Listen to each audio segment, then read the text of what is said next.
And let me say one other thing. So, and this is, and to expand on this, because I do think that the proponents of of the public option and of reform haven't really been fully forthcoming on this issue. That it is possible and some of the fear that people have is that if we did have the public option, that it would eventually kill off the private options, and then we would wind up having a financing system similar to what we have in Canada, which is a fully government financed healthcare. I can't sit here in September 2009 and say whether or not that's what the future how it would roll out in the future. Right. I don't think anyone can. No. But I don't think it's unreasonable for people to question whether or not that is what would happen. There's too many dynamics to it. Right. I think that people will prefer something more static, but there's just too many dynamics to the way this thing can be enveloped, and I think that's the fear. What exactly will happen, because there's some things you just cannot calculate. Right. Dealing with health and the future. But one thing we can calculate, if you look at how much of our nation's gross domestic product is being spent on healthcare, we do know that, right? We're at 16% now. Right. The projection is that by 2016, that we'll be at 20%. Wow. 1/5 of the economy would be going to healthcare. Wow. So we're on this upward trend. We can't continue this. American companies competing in the world economy, those companies from other countries don't have healthcare costs to contend with. U.S. companies do. If you start a business and you're in business to, make toasters, you started a business to make toasters and provide jobs for people who want to make toasters, right? But your competitors overseas in a country that has a public healthcare system or some other system that's not tied to employment, you have the expense of providing healthcare for your employers. Your competitor does not have that expense. That's a competitive disadvantage that you're at. Because then you can provide things much cheaper. Yeah. You can from the other country. Yeah, and if the healthcare costs are rising as fast as they are, and you're that toaster maker, you project out 10, 15, 20 years from now, if I'm at 16% of my cost now, where's it going to be 15 years from now? Am I going to be able to continue to compete? Yeah. I mean, these are very real issues. That's why many of the largest companies in the country are advocating for healthcare reform. Yeah. Kenneth, you have another question? Yes. I sent out through the internet to get a lot of questions. I didn't want to be the only common American citizen formulating, so I sent out feelers all over to try to get some questions, and this one comes from some friend of mine who works at one of the various levels of healthcare. A couple of friends of mine work at various levels, and so this question was born from one of them. I won't call their name over the here on the tape, but this was the question: how will the government expect to meet the growing need for physicians and medical professionals if the government-run plan pays lower than market rates to physicians while forcing them to participate or lose a majority of their patients and their livelihood? How do we meet that need if doctors say, listen, I'm going to go to Canada, or I'm going to begin going like some companies have begun to leave the United States? So that is a problem. That has happened. We have some jurisdictions in this country that are very much under-resourced in terms of their healthcare manpower, and these are the reasons. The reimbursement rates for Medicaid and Medicare are too low in many cases. So you can't, if you have a large percentage of your patients that are on Medicaid, for example, it becomes very difficult for you to keep your practice open simply because you're just not getting reimbursed enough.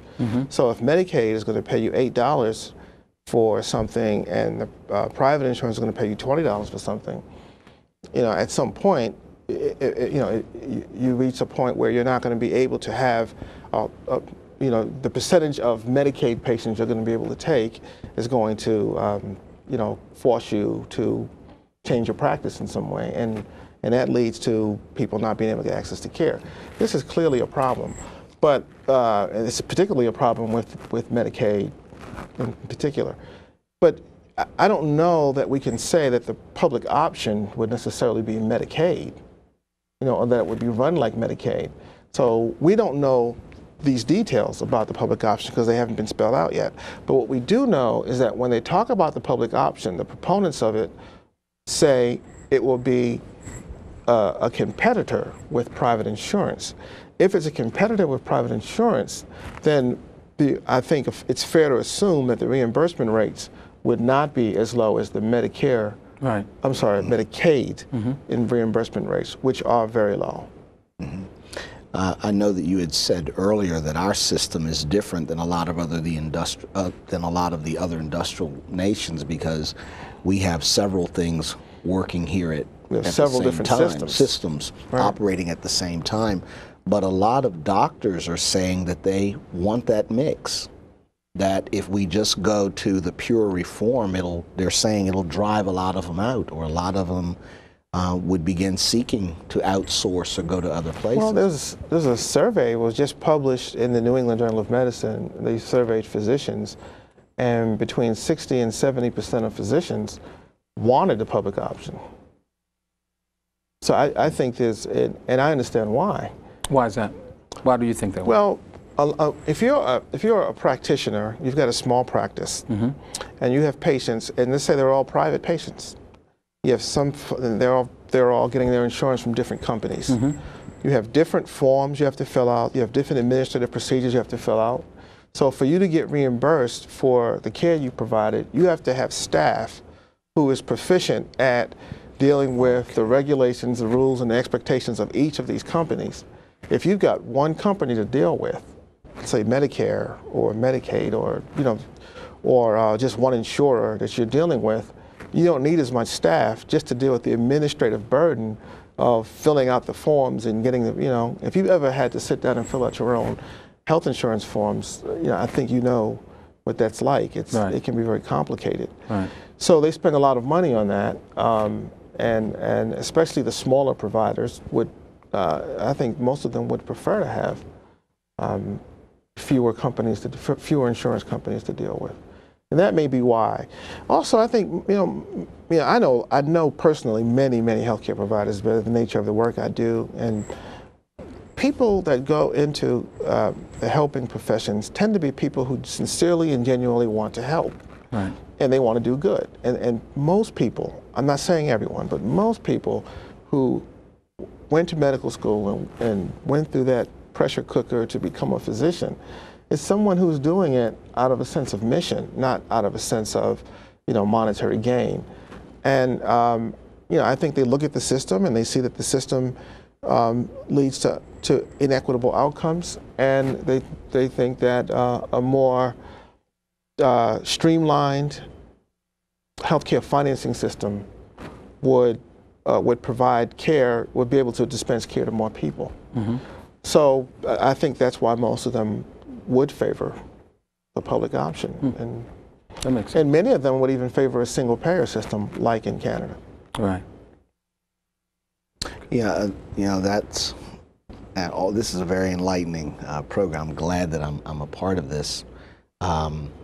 There is another question that I wanted to ask you, and this is one that maybe you can give me a greater understanding on. I'm sure you can, because sometimes when you read something on the internet, and I'm not a practitioner, I'm not a researcher, and I don't want to just read something and then run away with that like that's truth. Right. And so hopefully you can give me clarity on this, but I just read recently about the new 15-member Federal Coordinating Council for Comparative Effectiveness Research.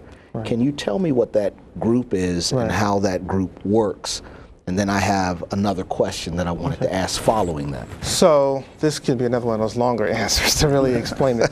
So comparative effectiveness is something that over the last, I'd say, 5 years or so has really picked up a lot of steam in the healthcare industry in general. And what comparative effectiveness is about is